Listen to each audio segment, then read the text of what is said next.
Hello everyone. তো গতকাল চলে গিয়েছিলাম আমাদের শিলিগুড়ি সায়েন্স সিটিতে। তো সেখানে গিয়ে আগের সায়েন্স সিটির মতন কোনো কিছুই ছিল না, অনেক কিছু চেঞ্জ ছিল। আমি আগেও গেছি, ছোটোবেলাতেও গেছি, কিন্তু অনেক কিছু নিত্য নতুন দেখতে পারলাম। তো বেশ ভালো লাগছিল। কিন্তু বাচ্চাদের জন্য সত্যি সায়েন্স সিটি একটা নতুন নতুন সব জেনারেশনগুলোকে অ্যাক্টিভ করছে, যেটা খুব ভালো লাগলো দেখে। বাচ্চাদের শেখার জন্য অনেক কিছু এখন নতুন করে বানানো হয়ে গেছে।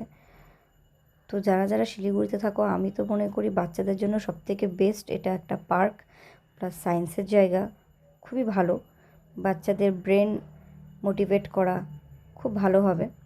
তো সেখানে দেখো একটা ফ্যানের ভিডিও আমার ভীষণ ভালো লেগেছিলো সায়েন্সের, যে লাইট বন্ধ করলেই দেখা যাচ্ছে একদম স্লো, লাইট অন করলে পুরো স্পিড। সত্যি সায়েন্স এত সুন্দর করে ক্রিয়েট করেছে, ভালো লাগছিল। আর একটা ছিল মিররের, যেটা আমাদের ওয়ার্ল্ডের মধ্যে যা যা আছে চারিদিক দিয়ে চার রকমভাবে গেলে চার রকমভাবে জিনিস দেখা যাচ্ছে। তো এটাও ভীষণ একদম নিত্য নতুন, এটা আমার খুব ভালো লেগেছে, আগে ছিল না এরকমটা। তো কার কার ভালো লাগে অবশ্যই জানাবে, যারা যারা সায়েন্স সিটি গিয়েছো। তারপরে বাইরে তো এসে দেখি প্রচণ্ড সুন্দর সুন্দর ফুলের বাগান, যেটা তো আরও অপূর্ব। ফুল দেখলে সবারই তো মন একটু তাজা হয়ে ওঠে, তো তার মধ্যে এত ফ্রেশ তাজা ফুল।